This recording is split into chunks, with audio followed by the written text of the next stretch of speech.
in the chest. Oh! Shock and terror fill in the air as Megan begins to die. This time,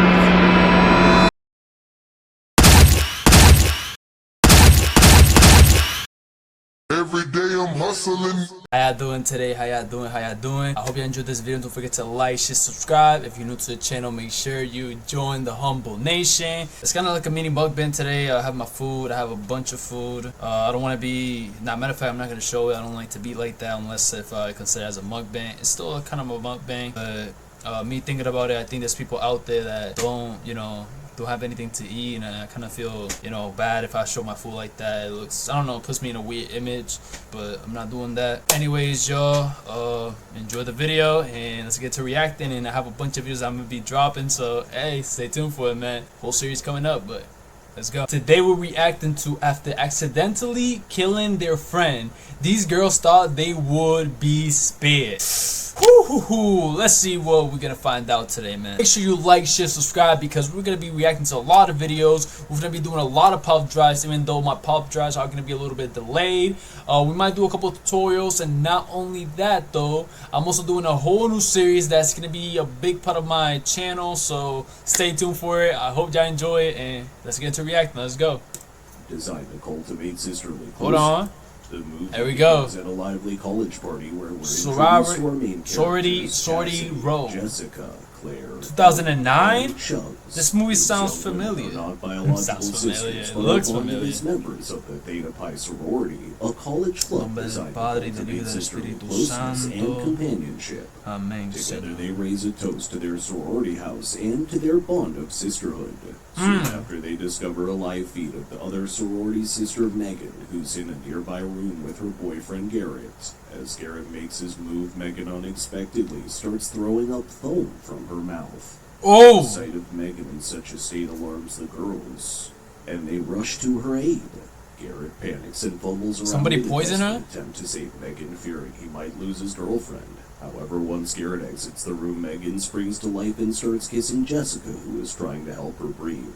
The girls are left stunned by this sudden turn of events, to which Megan confesses she was playing a prank. She reveals she caught Garrett cheating on her, so she orchestrated this prank as a form of revenge. The prank continues and picks up a notch as they drive what they now declare as Megan's lifeless body to a lake close to a mining site, intending to get rid of it.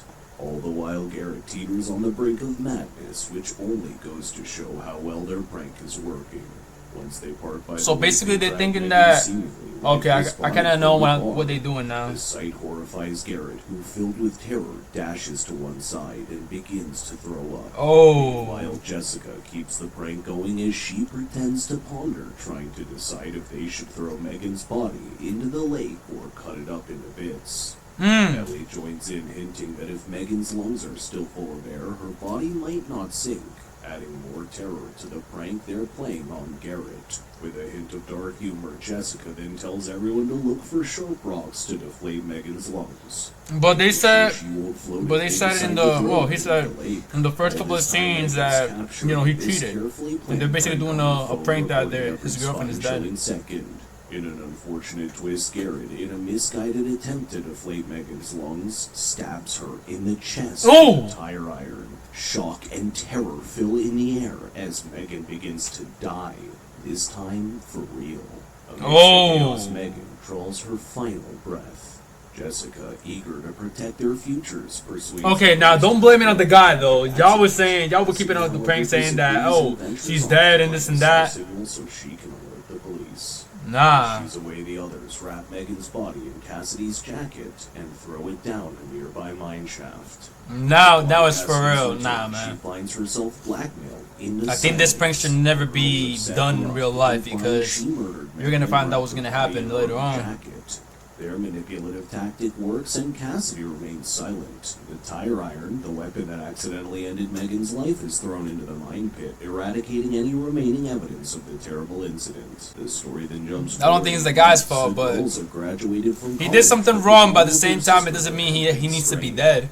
Cassidy distances herself from her former sorority sisters, still upset about their use of her jacket to force her into complicity. I know. The She celebratory acted in party a at the show. lighthouse, Cassidy spends time I think it was with 2 her shows, friend. and I seen her in a movie, by the way. He senses the tension between Cassidy and her former friends, but she refuses to discuss it. I think it's the same act. Yeah, it's probably the same actor. At the sorority house, a young woman who bears a striking resemblance to Megan walks in.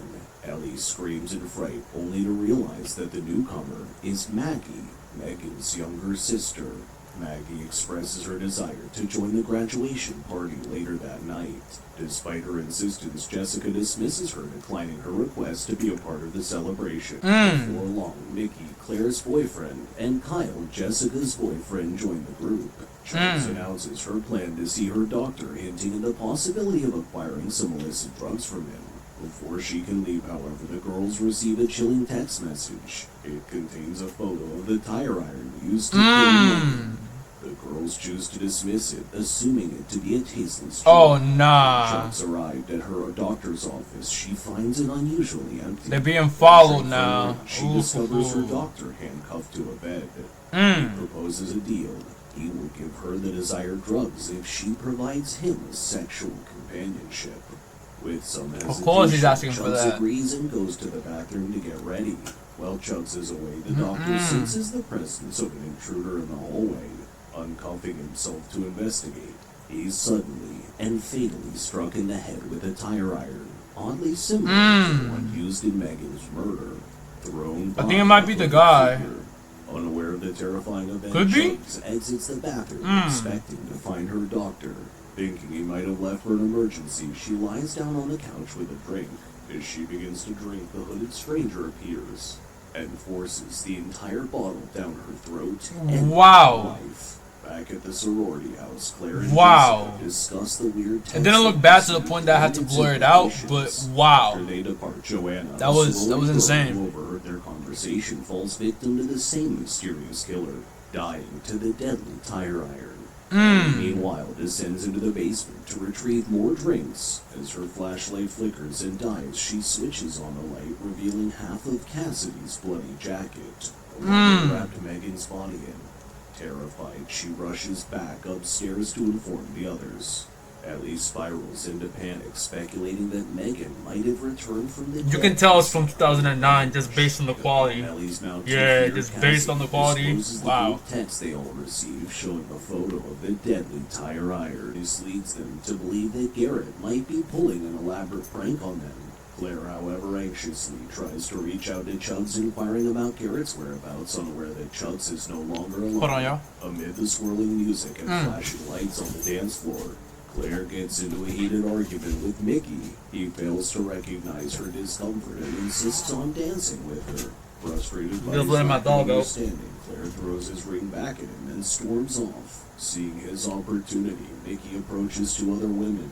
Noticing Ellie watching from the sidelines, he fears she might tell Claire and decides to smooth things over with her.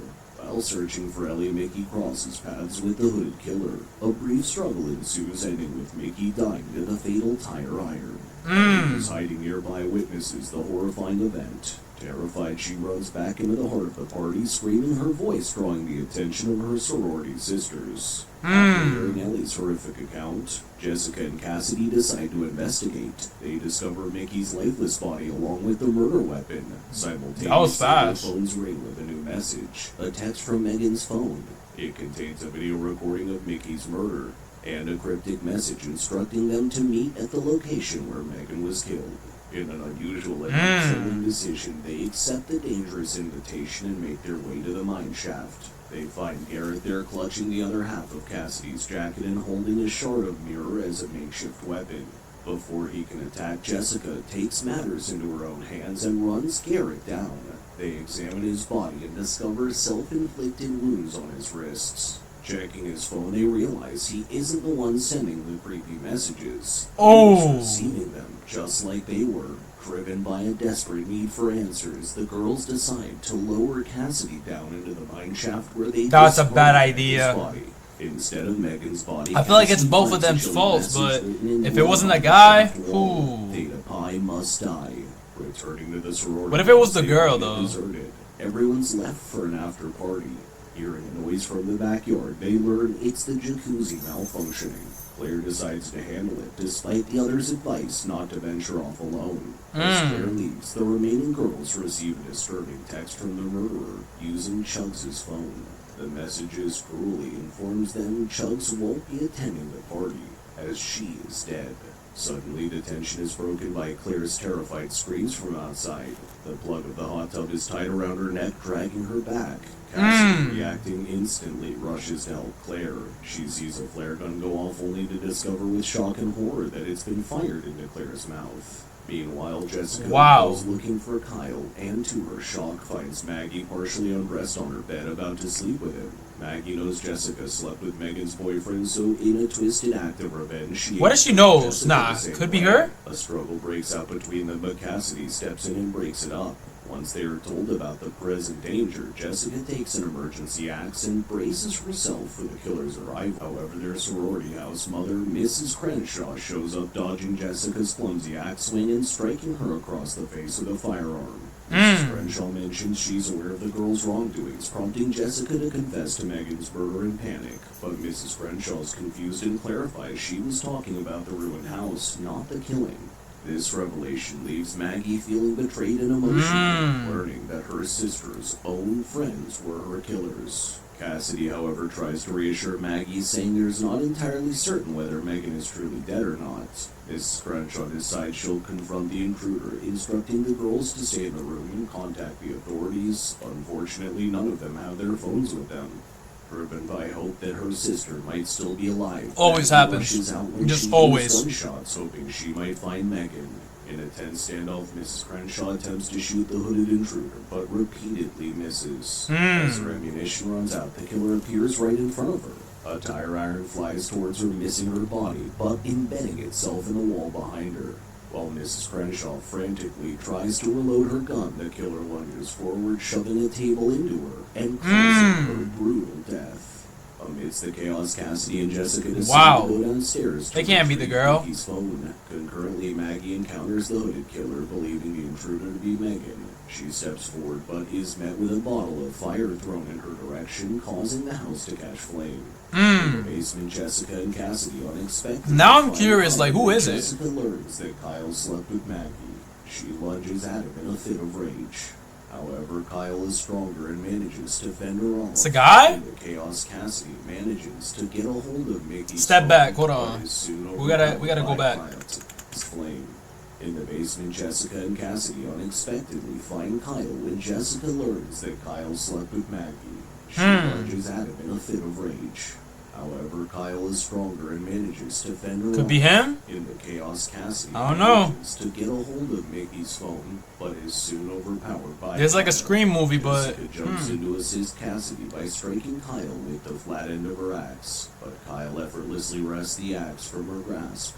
Just in the nick of time, Cassidy intervenes, smacking Kyle in the face with a fire extinguisher. Seeking refuge from Kyle, the girls retreat to the bathroom.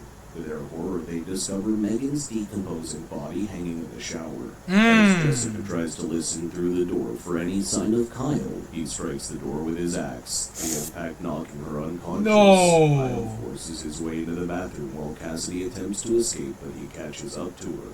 In a twist of fate, Andy shows up, embedding his axe in Kyle's head and rescuing Cassidy.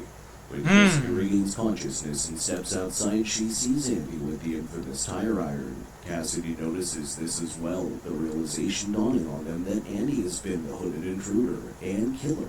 Jessica tries to negotiate with him, promising to keep his secret, but Andy silences her by driving the tire iron into her mouth. As it turns out, Elliot informed Andy about the secret of the sorority sisters and how they blackmailed Cassidy, his girlfriend. Andy confesses that he killed everyone who knew about Megan's murder, tying up all loose ends to protect Cassidy to ensure she won't be at risk of ending up in jail. In a desperate attempt to reason with Andy, Cassidy fakes an agreement with his plan. She urges him to abandon his murderous path, proposing they escape instead. However, Andy's determined to eliminate anyone who knows about Megan's murder. Cassidy, unwilling to harm Ellie, convinces Andy that it's time to leave due to the fire. It kinda makes no sense, though. Andy agrees to deal with Because it wasn't even there. Cassidy outside, but she tricks him and goes to save Ellie instead. Unfortunately, they're abruptly intercepted by Andy, who now realizes Cassidy's betrayal. He's infuriated by her decision to choose her friends over his. I get it, they made a terrible mistake, but wow. While she strikes Andy's head with a lamp, using the opportunity to escape when he falls elsewhere. In the burning house, Maggie's trapped and crying out for help. Cassidy attempts to rescue her, but Andy reappears determined to end Maggie's life. He ties the deadly tire iron to a rope and throws it towards Maggie. Cassidy battles against Andy, throwing a chair at him. However, Andy retaliates, striking the wooden floor beneath Cassidy and causing her to fall through. As Cassidy pleads for help, Andy shows no mercy, angered by her choosing her sorority sisters over him. In the nick of time, Ellie reappears with Mrs. Crenshaw's gun, shooting Andy and causing him to stumble onto the crumbling floor, falling into the flames below. With Ellie's guidance, Maggie manages to cross the flame obstacles. After Cassidy's helped up from the floor, the three girls escape the burning sorority house, surviving the night of terror. The movie comes to an end with a scene unfolding. Wait, what? 15 months 3? later. We see I thought she was... That was confusing. Wait, hold on. falling into the flames below. With Ellie's guidance, Maggie manages to cross the flame obstacles. After Cassidy's helped up from the floor, the three girls escape the burning sorority house. Where was she surviving at? the night of terror. The movie comes to an end. I feel like I with a missed the scene part. unfolding 15 months later, we see a man who appears to be Garrett standing in front of Theta Pi sorority house. As he stands there, one can't help but sense that he's ready to turn the tables on the sisters. He wants revenge, payback for the devastating consequences of their cruel prank.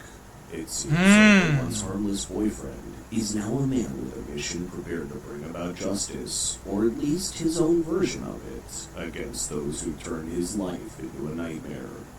Thank you for watching. Please like and subscribe. We'll see you in the next video.